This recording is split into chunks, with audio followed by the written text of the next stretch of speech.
And remember, they've Wilson on the right wing, and now as we've seen Lomu on the left. What a back three.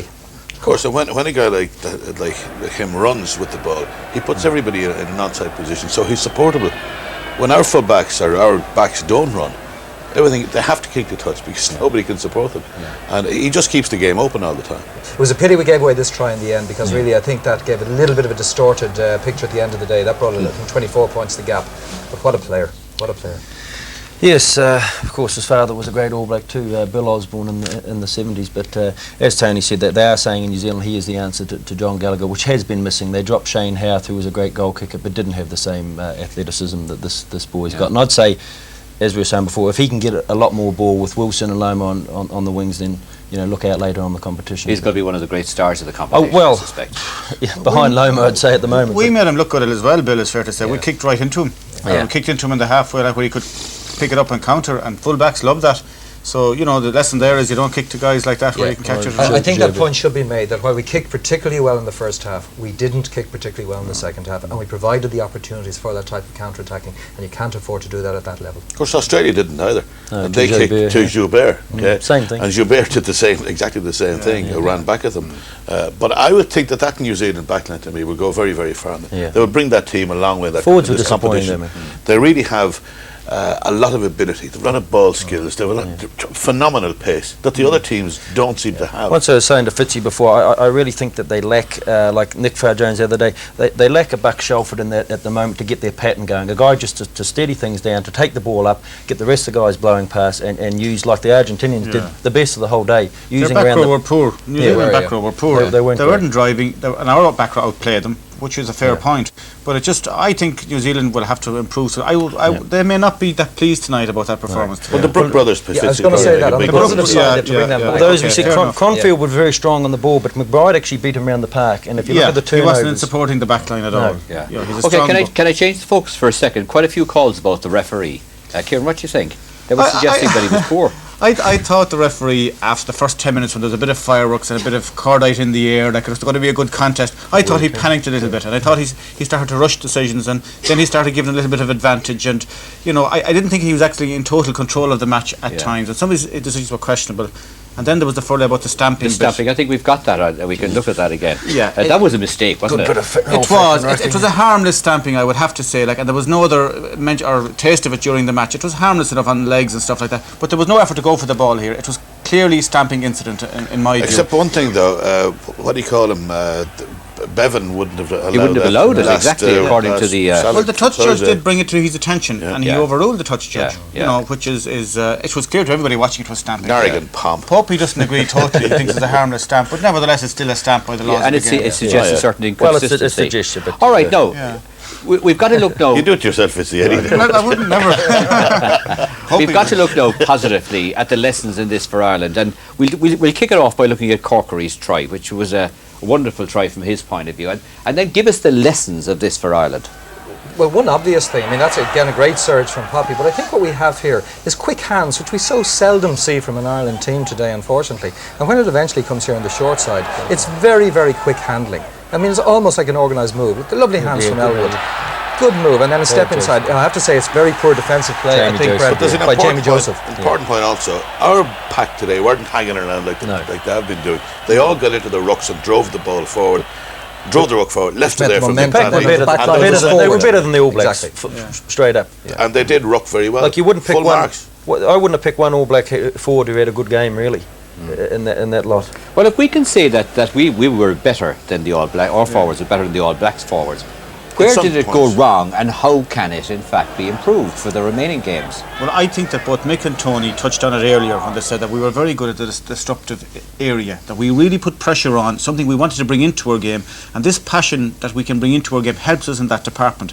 But after you've achieved that, you've then got to sit back and say, now we're in control, and you've got to have to realise that you're actually better than they are, because at that point in time we were playing better than the All Blacks were, and that's the time to cut out your mistakes and put the ball down there and keep it there in a controlled way, not to panic.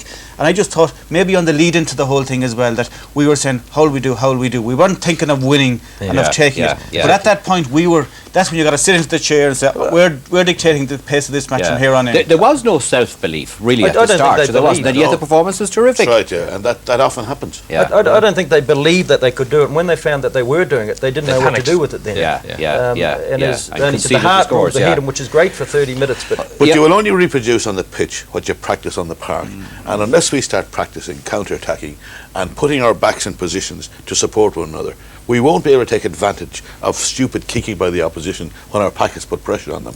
And it's those little things that put them all together form a whole picture, and that's where we have to concentrate, because we have the players who can do it. But hadn't we a definite weakness today, despite of what Jerry Buffer said? Wasn't there a definite weakness, particularly in the second half at half-back? Yeah, I must admit I was a bit surprised at Jerry's comment. I mean, actually, he has to say it. Both Ciaran and Mick have been in that position as coach, and you've got to defend your team. I didn't think that Michael and Eric had a particularly good game overall as a unit. I thought they had their moments individually, but I thought there was a lot of loose kicking by them both individually, and collectively at times the back line didn't seem to be working as one, and that really comes back to the half-backs. So as a unit, I don't think they did have. But how much, of course, were they disrupted? We touched on it just before the commercial break by Staples' departure. He's been brought to hospital apparently with some wrist injury, which hopefully won't be. I think that was from the up and under that. Yeah, well, I think Tony is right there, because I think when you're in the driving seat and your pack are going well, which your pack were, you're getting balls, your half-backs are the ones who are going to direct the course of the match and control it. And if they were putting the kicks down there, we'll be talking about the effectiveness of kicks earlier on. I think we could influence in there closer to the pack rather than say stay with the people outside. That's the cream when you get it out there. Yeah, I think we're not clinical enough. If you look at all the good teams in this competition, the clinicism that they show is great, because it just takes it and it's clean, it's crisp, and it's positive and definite.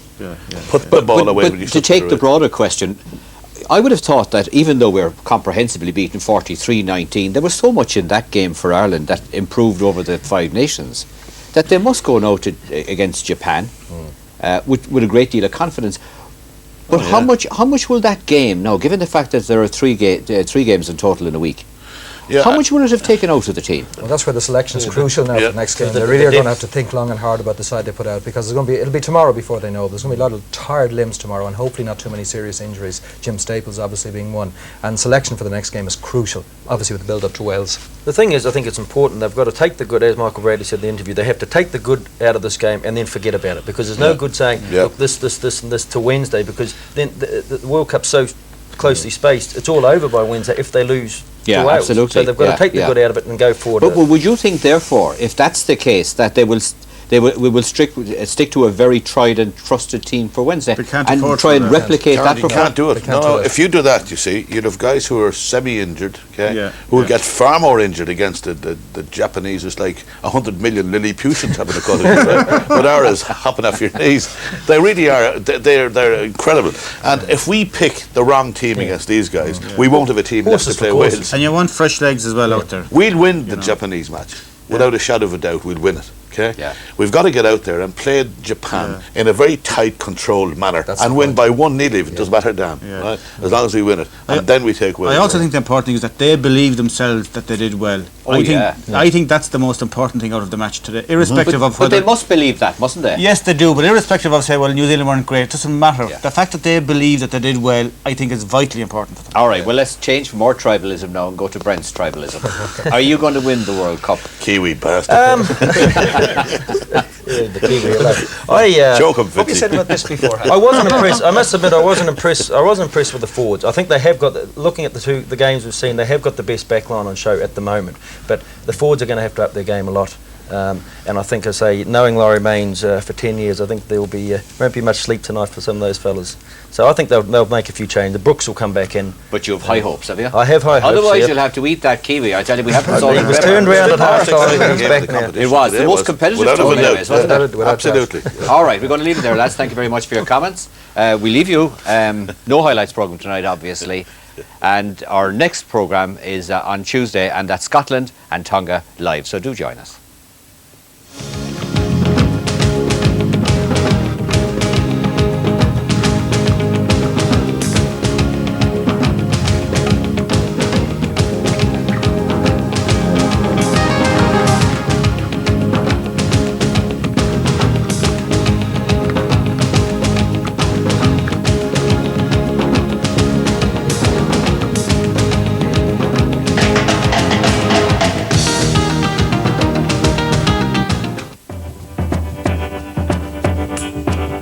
Monaco, more than just a motor race.